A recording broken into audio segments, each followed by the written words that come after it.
Welcome back to the workshop here at Gilmour Racing. Great news, it's race week.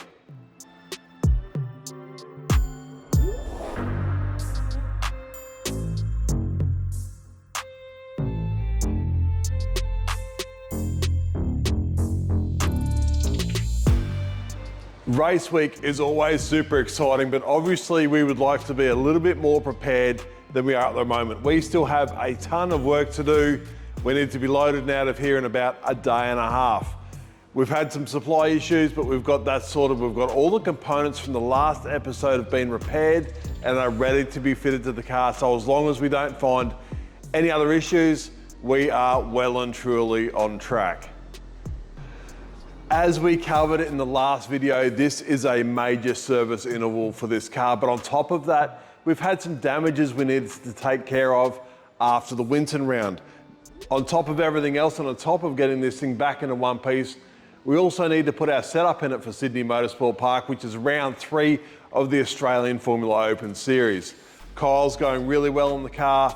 Like I keep saying, we want to give him the best car we possibly can, and this round is no exception. We've got an even shorter turnaround from the Sydney round to the Adelaide round. We will only be back in base for a couple of days before we turn around and do it all again. So anything small that we want to get on top of, now is the time to do it.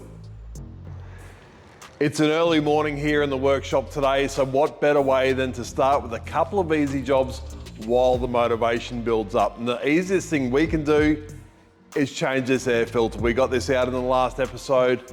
It's a big assembly for what it is, but that's the size of the air filter, so it's just the air filter on the end.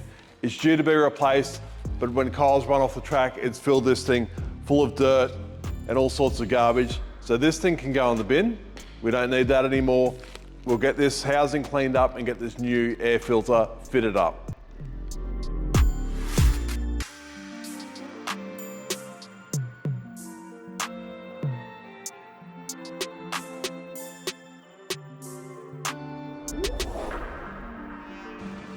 Before that goes together, obviously we make sure inside the airbox is spotless and clean, and same as the air filter assembly. It's silly putting a new air filter on something that's already got dirt and dust inside it. This screws in and it must seal. These get vacuum tested. It tests the whole airbox assembly, the trumpets and everything, because we have an inlet restrictor to slow us down.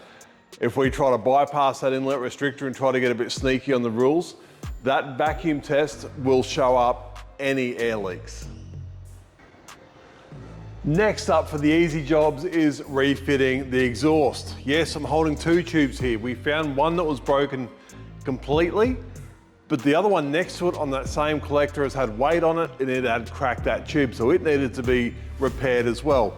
But as we pulled out the one that had broken off completely, we'd realized that it had actually worn the slip joint completely through, and this is from being unsupported and sitting there rattling around for that last race. We told Kyle to keep pushing on, and that's the price we pay. So no big deal. They're welded up, they've been sandblasted, they've been cleaned, they've been crack tested.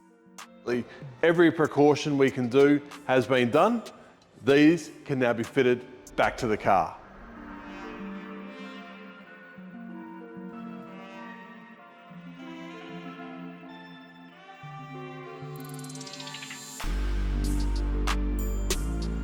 Now that that exhaust is fitted up in place and the bolts have been tightened up, we can fit our heat shield. This is something that we actually made to not only separate the heat from the exhaust side under the engine cover and to keep the whole engine cover a little bit cooler, but it also seals up against that engine cover which has vents in it, so it allows this hot side to vent directly outside the car. This undoubtedly saved us an engine fire in that last race. With that broken exhaust tube, that would have absolutely set the car engine cover, resulted in a whole lot of sad faces. So this, very lightweight, heat insulation underneath, fits in there quite neatly.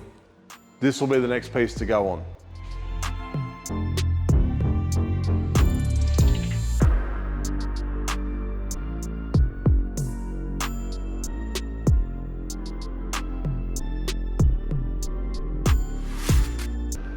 For those who watched the last episode will know exactly what this is. This goes under the front of the car and it had the front corners ripped off from it run off the track at the last race meeting. These are probably the lowest part of the car. They are constantly damaged, and we've got really good at repairing them. Basically, they always seem to get ripped off should the car run over anything, just because of the location. They're just behind the front tyres, but super low. So should the car run over anything, it's going to hit this thing first. We've had these rip off and completely disappear. We've had them rip off and punch underneath through the side pods. We've had all sorts of dramas with these, but they are an absolute necessary part of the aerodynamic package, and they're really critical. We've run without these before, and the car turns into an absolute pig. So keeping these in good condition is super critical.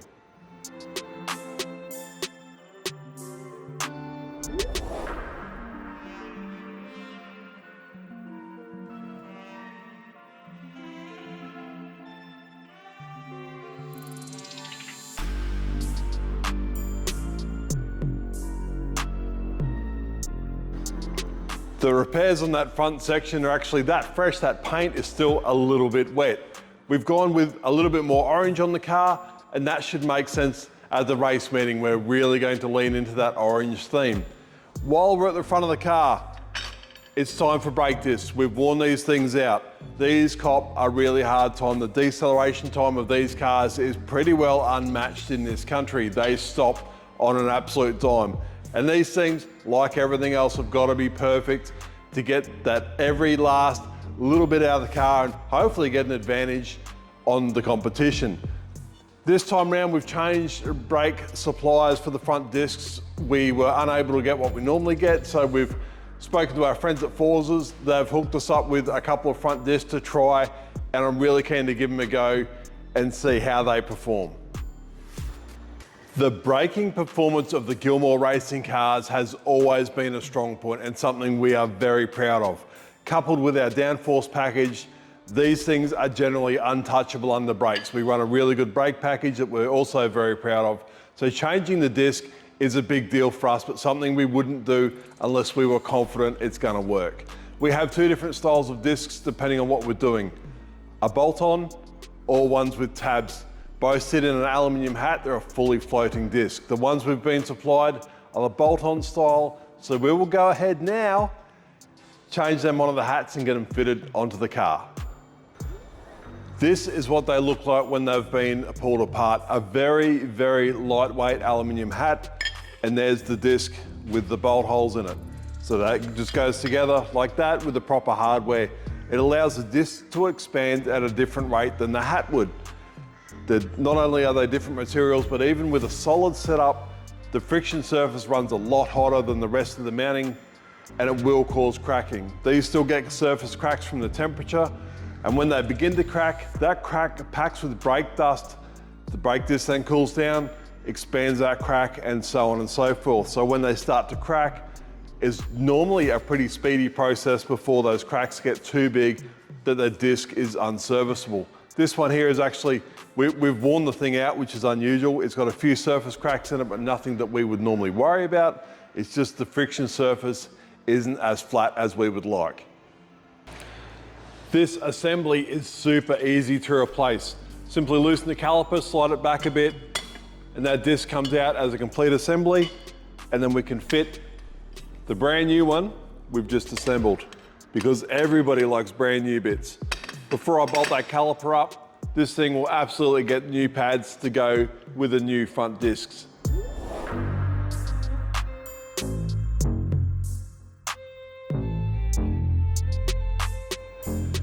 With the front brakes sorted, we now need to put at least some rear brakes in the back of the car, but before we can do that, we need to deal with this situation. Diff's out of the car again. We've got the diff rebuilt once more. We do change it during the season, and it is something we service. And for Sydney, like I was saying in the previous episode, it's a very different track to what we have been running on. So we will tend to want different characteristics out of the car. Gary's done a fabulous job with the diff. As always, Gary's been with the team for as long as I can remember, probably as long as the team has been around. And these are the times that we lean on his wealth of knowledge. He's really good at what he does. and you get the best guy for the best job, and that's his job. That's one of his many jobs, but that's what he does. So the diff's been refurbished and it's ready to go back in the car, so we can do that. An honorary mention is Paul Gregory for the rags. They are the best rags we've ever had. I love these things and I will not stop talking about them, so thank you, Paul. But now that we've got that done, the housing is cleaned out, we can get this diff center back in the car.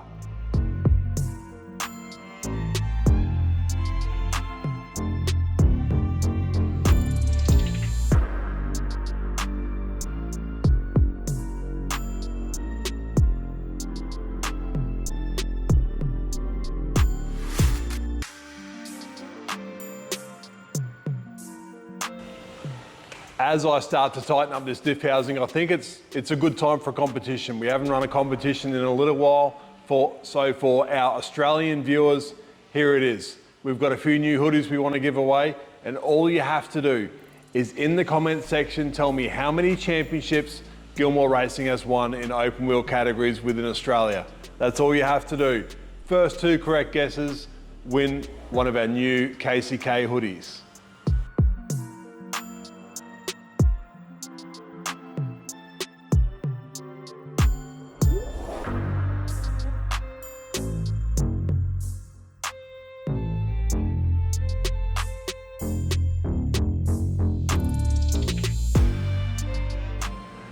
This rear corner is now finalised. The axle's in, suspension arms are on, the brakes are fitted up. New brake pads in the rear.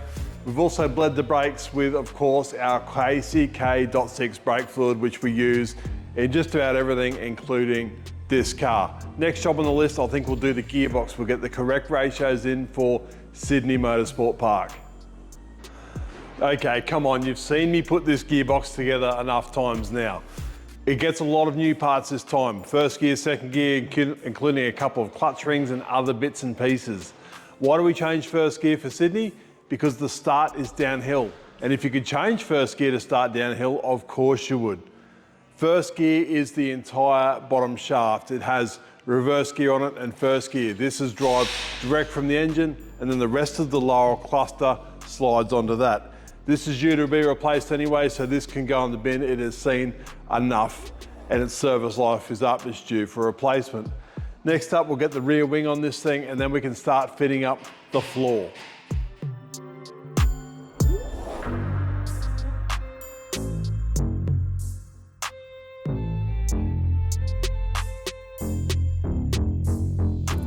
With that rear gearbox cover on the car and the wing assembly, we can now fill this thing with oil. And of course we use the KCK All Performance Gear Oil. Not only have we been using this forever, this is our oil, this is what we do. We are an oil manufacturer and we race as well because we love it. And why do we use this oil? Because we would rather spend money making this thing go faster than fixing stuff that's worn out. We know we can get a lot longer service life using a decent oil that's designed specifically for racing and everything that entails with the higher loads, higher temperatures, and higher speeds. I'm gonna put some oil in this thing and then we'll get onto the floor. The rear floor sections have had some localized repairs, which is completely normal and happens every time this car hits the track. Because this floor runs so close to the track, even debris on the track will cause damage. So we try to maintain those as we go. Instead of leaving them till mid-season or the end of the year and do a massive amount of repairs, we just do the small repairs as they come up. That being said, this can now be fitted to the car.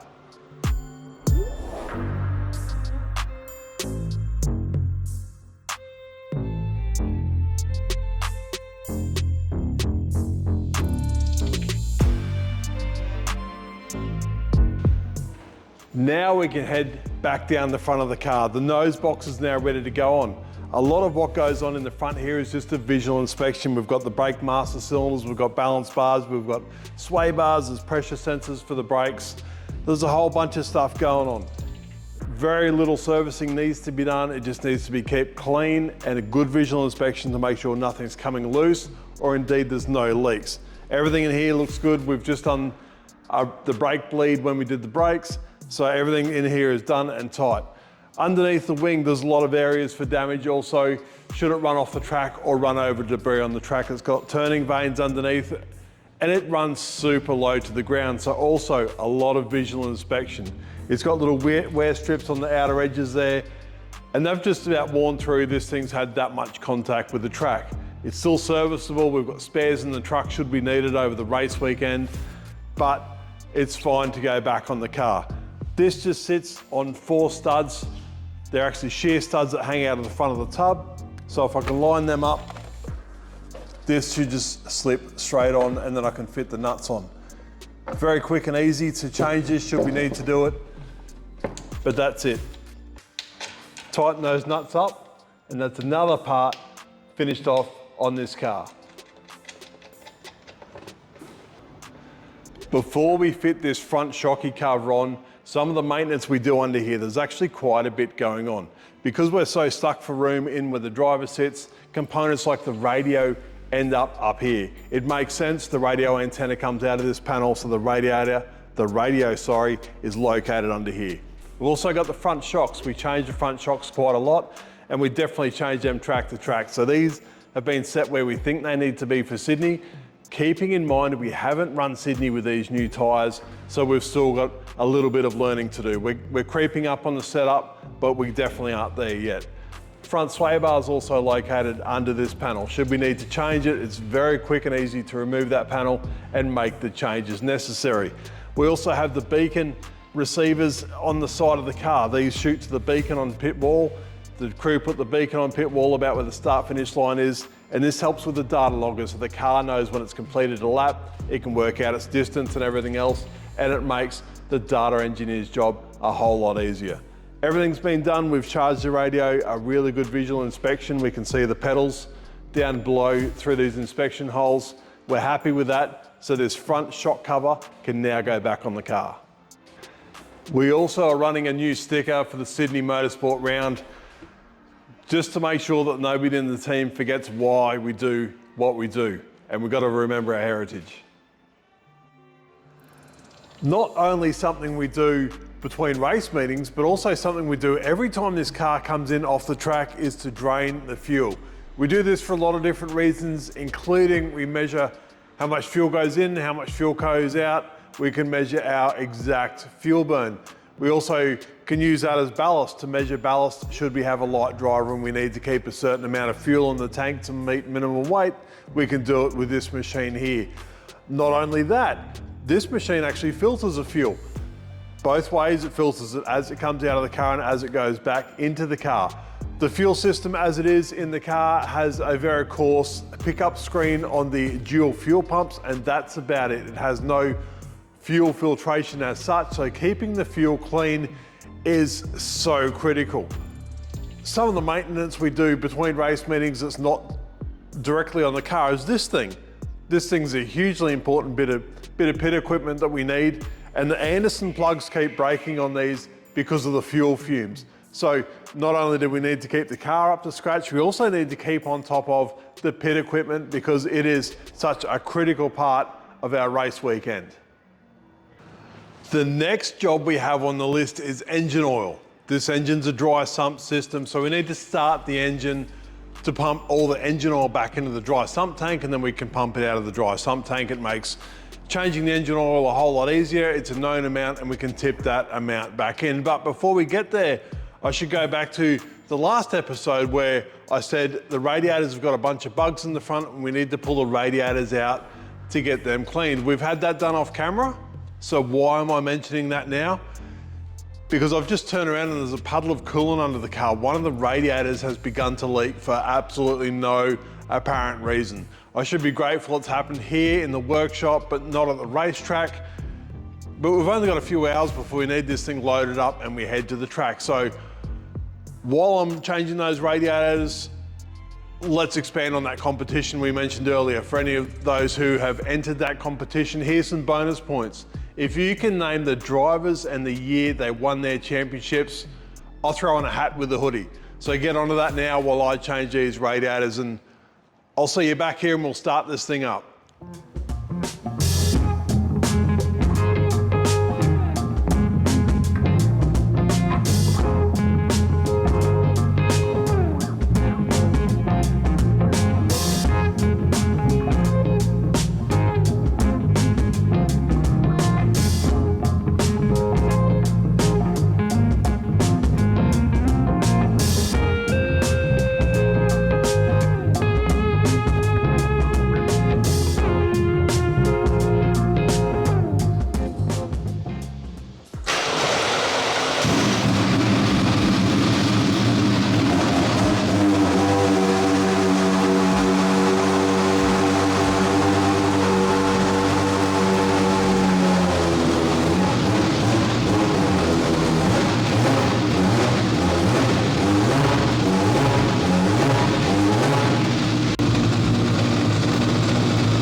For some reason, I always forget how loud this thing is, especially inside the shed. But it's up to operating temperature, there's no leaks, that coolant leak's gone, so it definitely was in the radiator. I'm glad we changed it. The dry sump tank is in the middle of the bell housing. The input shaft actually runs through the middle of it, and it's the best place for packaging and weight distribution, so that's how it is. To get to it, we've got this big bung on the side. We can simply unscrew that, get our vacuum pump inside there and suck out the entire contents of that dry sump tank while it's warm and while everything is back in the tank where it should be. With the dry sump tank pumped out, I can now move to the catch can. Catch can is just forward of the dry sump tank. It sits just above the input shaft. It's a really weird sized tank and it's actually quite difficult to pump out, but it's easy to get to. It's just got the banjo bolt in the top, undo that, stick that same vacuum pump down inside there and suck out the contents. Why do I use a vacuum pump? That way I'm not trying to pull hoses off, and if I was to drain it out the bottom of the tank, I would need the entire floor off the car to get to everything I need to do. So by far the easiest way to do it, we get the full contents out. I can see that we've got probably 6 litres out of the car, and that's exactly what we would expect out of the engine. So we know we don't have oil consumption issues or anything silly like that. Now I can fill it up with, of course, our KCK engine oil, and then we'll be right until the next major service interval when we need to do engine oil again. As far as our maintenance goes, we are just about done. I'm gonna get some panels on this thing, make some minor tweaks, and we're out of here. Send us some love for the Sydney round. Thanks again for watching, subscribe if you haven't, and I'll see you on the next episode.